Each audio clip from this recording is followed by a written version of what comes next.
Emmanuel Macron se prépare à toutes les hypothèses possibles pour les prochains jours après les élections législatives anticipées.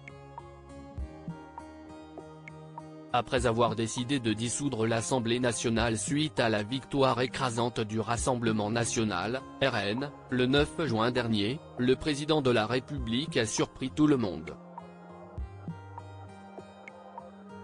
Cette semaine, le chef de l'État a donc enchaîné les réunions afin de préparer au mieux ce qu'il pourrait arriver suite aux résultats de ce dimanche 7 juillet.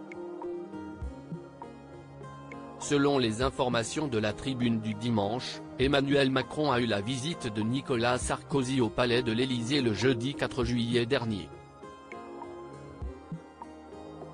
D'après le journal, l'époux de Carla Bruni a été très critique sur le choix de la dissolution décidée par le président de la République. Il a également été très agacé par un entre-deux tours où le camp présidentiel a donné le sentiment de nouer une alliance avec la gauche. Ainsi, comme beaucoup dans l'entourage élyséen, Nicolas Sarkozy a conseillé à son successeur de proposer Matignon à Jordan Bardella, même si le Rassemblement national ne disposait que d'une majorité relative. Pourquoi ? Car, symboliquement, ce sera une manière pour Emmanuel Macron de montrer qu'il respecte la traduction de la parole qu'il a rendue au peuple. Puis, politiquement, de mettre le singe sur l'épaule de Jordan Bardella, selon une expression macroniste. Marlène Schiappa, Nicolas Sarkozy.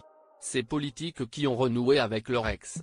Nicolas Sarkozy sort du silence après la dissolution. Suite à la dissolution de l'Assemblée nationale, l'ancien président de la République Nicolas Sarkozy avait donné son avis sur la décision d'Emmanuel Macron dans une interview accordée au Journal du Dimanche, le 15 juin dernier.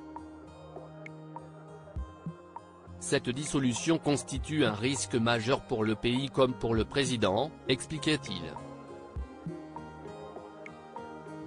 Pour le pays, déjà fracturé, parce que cela peut le plonger dans un chaos dont il aura les plus grandes difficultés à sortir.